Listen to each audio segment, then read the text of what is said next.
Welcome to the Deep Dive. We're here to, cut through the noise and really get into what's shaping how we understand history, how we understand identity. And today, we're digging into a figure whose name still sparks some really fierce debates, not just in dusty old history books, but in the very fabric of a nation. And these aren't just quiet academic chats either. When national identity is involved, things can get intense, pretty explosive actually. Our focus.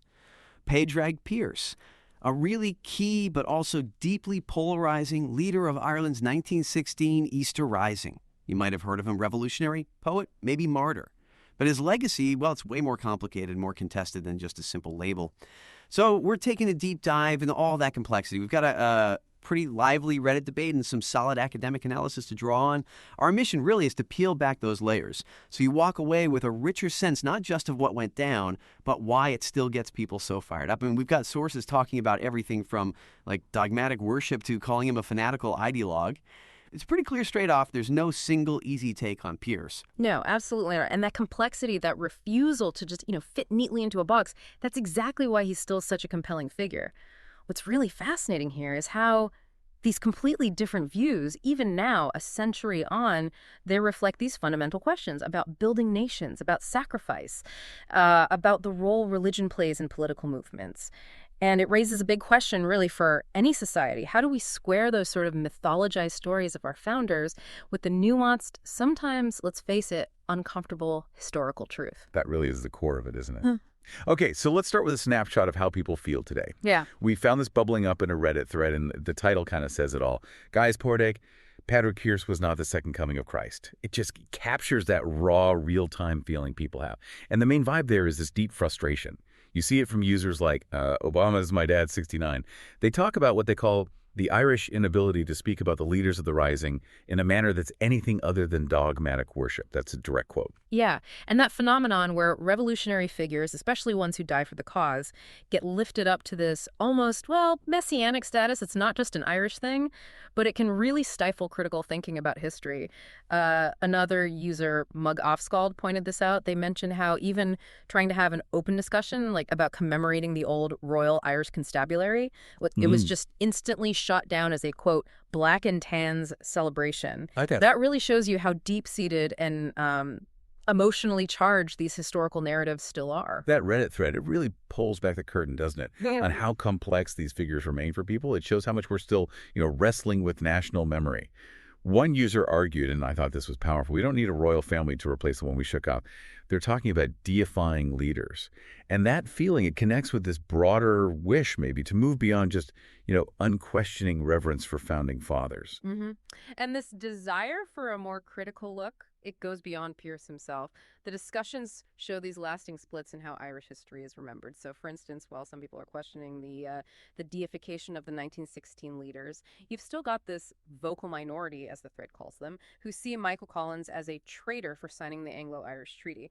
One user, Anne Ayrsham in Exile, specifically accused Collins of betraying Northerners. So it just highlights how intensely these foundational moments, these key figures, are still being debated. It's all just incredibly nuanced. Like one commenter said, it's all nuanced, very complicated, and over the last century, circumstances, politics, international relations, concepts of rights and values, and basically everything has changed. Yeah. It's not about simple heroes and villains, clearly.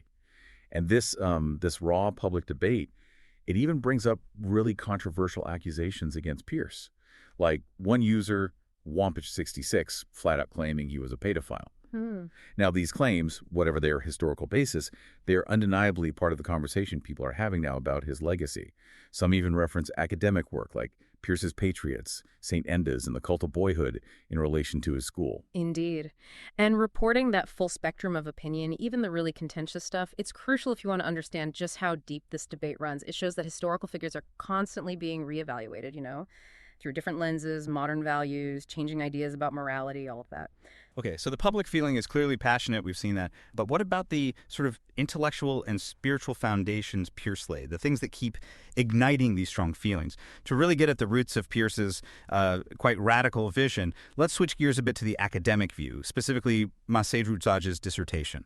Rzucać sees Pearse's nationalism as this potent mix, right, shaped by his deep religious beliefs, but also by the artistic and intellectual currents of, Romanticism and modernism. Yes, exactly. And Rzucać brings in this key concept, translatio sacra. Basically, think of it as Pearse intentionally taking the language, the imagery, that deep reverence from theology, from religion, and applying it directly to Irish politics. And this wasn't just like nationalism with a bit of religious decoration. No, it was a really profound reimagining of the national struggle through a theological lens. Hmm. Pearse famously saw nationality not just as a material thing, but as a spiritual thing. He equated it with the immortal soul of a person, making it holy, a thing inviolate and inviolable, something to be defended, quote, on pain of eternal perdition. This way of framing things, it's not just about Irish history. It's a powerful model and often a dangerous one for how leaders can turn political movements into sacred crusades, demanding, the ultimate sacrifice from their followers. That's a really crucial distinction. So he wasn't just using fancy words. Yeah. He was literally weaving the sacred and the political together in a way that really resonated, obviously, but also troubled a lot of people. But how did that actually play out, this sacralization of the Rising? Was it widely accepted straight away, or did it cause controversy even back then? Well, initially, the 1916 Easter Rising was met with, frankly, fury and disgust by a lot of ordinary Dubliners. But through this translatio sacri, the sacred reframing, Pearse helped transform it into what we now see as a crucial turning point. He sacralized it. And this happened through this constant interplay, Rajaj argues, between two levels. There was the level of historical facts, the genuine deep devotion of the volunteers. And then there was the level of rhetorical coloring, using all that religious symbolism of Easter, the language of self-sacrifice, of martyrdom. Right, and that involved some pretty vivid imagery, didn't it? Oh, absolutely. You had posters showing Mother Ireland holding Pearse like Mary holding Christ in a pietà. You had images of angels carrying his soul to heaven, even postcards putting him alongside the Virgin and Child. As one observer, Cathawar O'Brien, put it, everywhere we see the intense Catholicism of Pearse, the perfect faith which had no questions, no doubts, no reserves, the deep religion from which no interest in his life was separate. He really saw the national fight as part of his faith. Wow. And Arthur Cleary, another contemporary, he pointed out what he called the oxymoronic nature of Pearse's Catholic Revolution. That's quite a phrase. What's so contradictory about mixing revolution and Catholicism? And yet, why was it so potent for Pearse? It's a fascinating paradox, isn't it? Cleary highlighted this fusion of, on one hand, the idea of revolution, which is often inherently anti-Catholic, in the sense that revolutions historically sought to overturn established orders, sometimes including religious ones, and on the other hand, an essentially anti-revolutionary Catholicism, which, historically at least, was known for its hierarchy, its caution about radical change. Pearse's really radical reinterpretation drew on long Christian traditions, sure, but he applied them in a way that many saw as a major departure from standard Catholic teaching. His language stayed rooted in both worlds, politics and religion at the same time. That made it incredibly powerful, tapping into deep beliefs. But, as some argue, it also made it kind of insular and potentially dangerous, with its implications for violence and sacrifice. That blending, that fusion of the political and the spiritual, it really seems to be Pearse's signature move. And Rujaj's analysis suggests he took it even further, conceptualizing the Rising almost as a real-world liturgy, like the Catholic Eucharist. Precisely. Just like the Mass commemorates Christ's sacrifice and makes it present, Pearse seemed to see the Rising in a similar light, as a sacred act, a blood sacrifice that would redeem the nation, ensure its future. So his plays, things like Unfree and Unfree, the singer, they were almost like rehearsals. In a way, yeah. Rajaj argues they effectively transposed this liturgical model from the theatrical stage to Pearse's final production, performed on the streets of Dublin at Easter 1916. Think about the Catechism's definition of Mass. The sacrifice of the body and blood of Christ offered to continue and represent the sacrifice of Christ on the cross till his second coming. Pearse seemed to extend that framework to politics. He suggested that, quote, one man can free a people as one man redeemed the world. It's an incredibly intense, really profound connection he's making there. Wow. Envisioning a political uprising as a sacred drama, that's quite something. How do you think that might have affected the mindset of the volunteers, the people actually fighting? He also had this idea he called wise foolishness, didn't he? Drawing on St. Paul and romantic ideas of messianism, this notion that a seemingly absurd act like, say, leading a hopeless military uprising could actually lead to some higher truth or ultimate win. Yeah, that concept is absolutely key to understanding Pearse's conviction. It links what looks irrational from the outside to a deeper spiritual or moral truth. But again, it raises that crucial question. Is this wise foolishness about profound spiritual belief, or is it a dangerous romanticizing of violence? You had critics like Father Francis Shaw, for example, who really took Pearse to task for it. Shaw argued Pearse swapped Christ's gospel of love for a nationalist gospel of hate. He accused Pearse of putting nationalism before religion, which, in Shaw's view, made the whole thing heretical. And that poem, The Fool, it really captures that feeling, doesn't it? With lines like, "A man shall scatter, not hoard, and ye shall venture your all, lest you lose what is more than all." It sounds like Christian ethics, but applied to saving the nation, here and now. Exactly. It echoes that radical Christian ethic, but twists it towards this collective, this worldly salvation. And this whole approach, this conviction, it taps right into Max Weber's idea of charismatic authority, right? Where a leader's power just kind of shatters existing structures, operates outside the everyday rules. Pearse's nonconformism and ability to influence the minds of others, as the analysis notes, those were prerequisites for that kind of charisma, leading followers into what seemed like a totally futile uprising. Weber's concept fits so well here because charismatic authority is revolutionary by nature. It breaks the rules, breaks with tradition. It lets leaders inspire people to do things that seem impossible, maybe even insane. And Pearse, remember, he was kind of last-minute Fenian compared to old hands like Tom Clark. But he became surprisingly influential within that revolutionary group, setting much more ambitious goals for the Rising precisely because of that compelling charisma. So you trace Pearse's path. It's a really fascinating evolution. Starts as a pioneering thinker, literature, education, language revival, advocating the direct method for teaching Irish.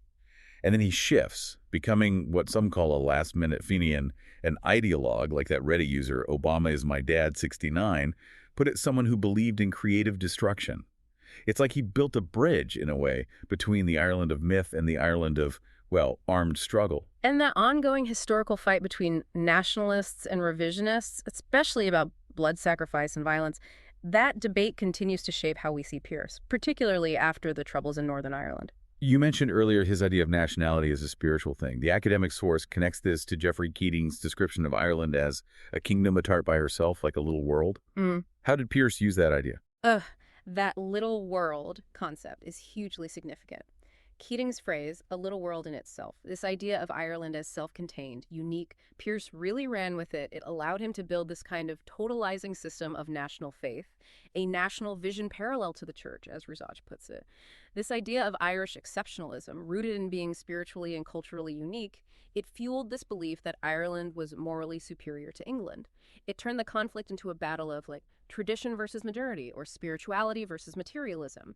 And again, it wasn't just an analogy. His language was rooted in both spheres, the religious and the national, simultaneously. That made it incredibly powerful, but also, arguably, quite insular, potentially dangerous in how it defined us versus them. And the legacy of that vision, it obviously stretched way beyond Pearse himself, influenced later leaders, shaped where the nation went. I mean, the Reddit thread touches on Eamon de Valera Dev, who often gets blamed for Ireland's sort of theocratic oppression, for inviting the Archbishop to help write an oppressive, misogynistic constitution. Yet, that same discussion points out that Dev also pushed back against stronger Catholic demands, made sure there was recognition and protections for other faiths. Right. It just highlights that even the leaders who came after the Rising face these incredibly complex compromises. They have conflicting legacies, too. It shows how messy and contradictory nation-building actually is. Which really underscores how hard it is to judge the unforeseen outcomes of big historical events. Exactly. Did the 1916 Rising achieve anything directly? As one Reddit user questioned, adding that what it did achieve is impossible to measure. Maybe not in immediate, tangible terms, but did it fundamentally shift the horizons of possibility? Did it burst the limits of what could be imagined, setting the stage for independence later? Many would argue yes. It's that classic debate, short-term results versus long-term, maybe intangible influence on a nation's psyche, its political will. And so we've journeyed through these really contrasting pictures of Padraig Pearse, from a messianic figure blending the sacred and the political to a fanatical ideologue whose legacy, well, it still sparks intense debate. We've looked at his unique political theology, casting the Easter Rising as this sacred sacrificial drama. We unpack that idea of wise foolishness as a driving force for revolution.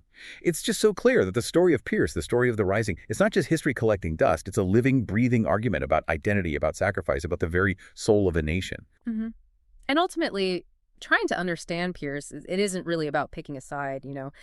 hagiography versus condemnation. It's more about grappling with that intricate mix of culture, religion, and political action. That mix defines not just Irish history, but maybe the foundations of any nation. It encourages you, the listener, to think critically about the myths, the narratives that shape your own understanding of national heroes, of those pivotal moments. So maybe consider this. If Pearse aimed to kickstart a new beginning for Ireland, using this powerful blend of sacrifice and spiritual belief, what forgotten truths or maybe sacred narratives might your own society need to revisit? And crucially, at what cost?